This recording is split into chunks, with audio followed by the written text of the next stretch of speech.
What's up, folks? Sean the Average Angler. I got some a good one for you. I am going to go over the proper way to spool a bait casting reel. And the reason I say this is the proper way to do it is because, well, this is how we do it 1,000 times a day. We cast, we reel it through the rod and onto the spool. I'm going to show you how I do it. Stay tuned. We're going to start with tying the knot at the reel.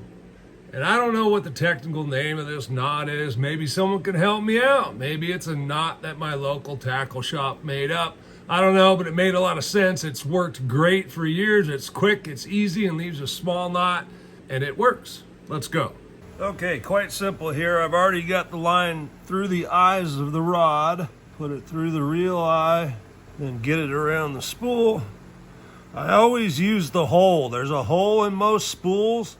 If you just put the line in that hole, rotate it around with slack, makes it really easy to grab that line on the other side, and it's already around for you. So then I'm just going to take the tag in here and the line going back up the rod here, cross it over, and then I'm going to wrap it 5 times.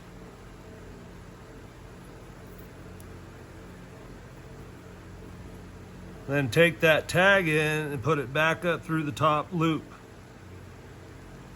Then just pull your tag, then pull the line down, and it's essentially a slip knot. There you'll see. And then we're just gonna trim that tag off and we're ready to move on.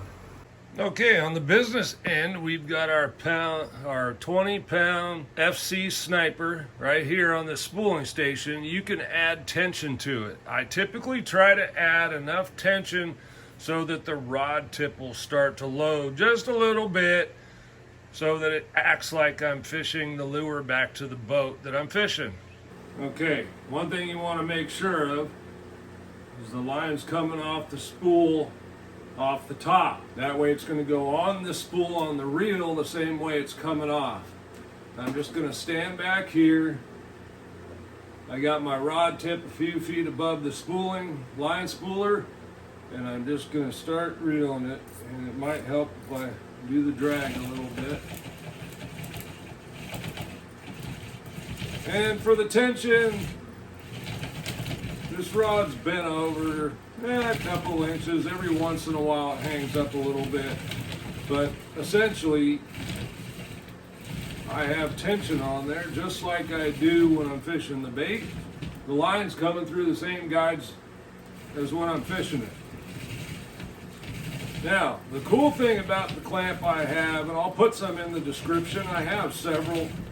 I'm going to loosen this just a tad. It spins fine and then it's tightening up. All right, there we go. Perfect.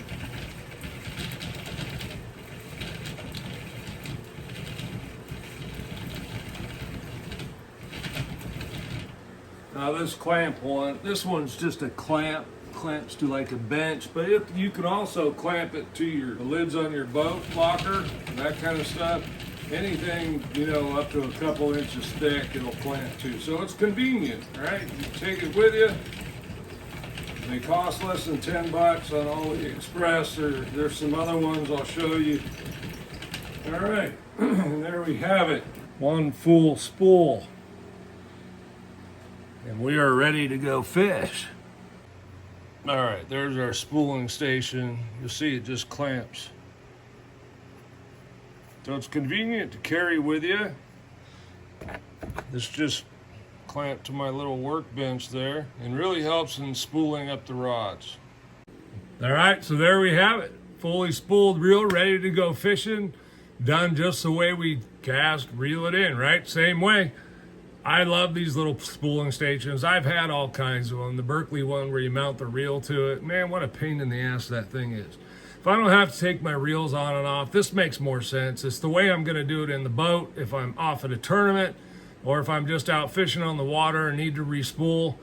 This is the easiest way to do it. It's how most of us do it if we're on the water. Maybe we don't have the spooling station. I know some guys just toss it down, have their buddy hold it if they have a buddy with them. Cora don't like holding line so I can spool it up. So I'm out there. I got to carry a spooling station. Sean the Average Angler, we'll see you on the next one.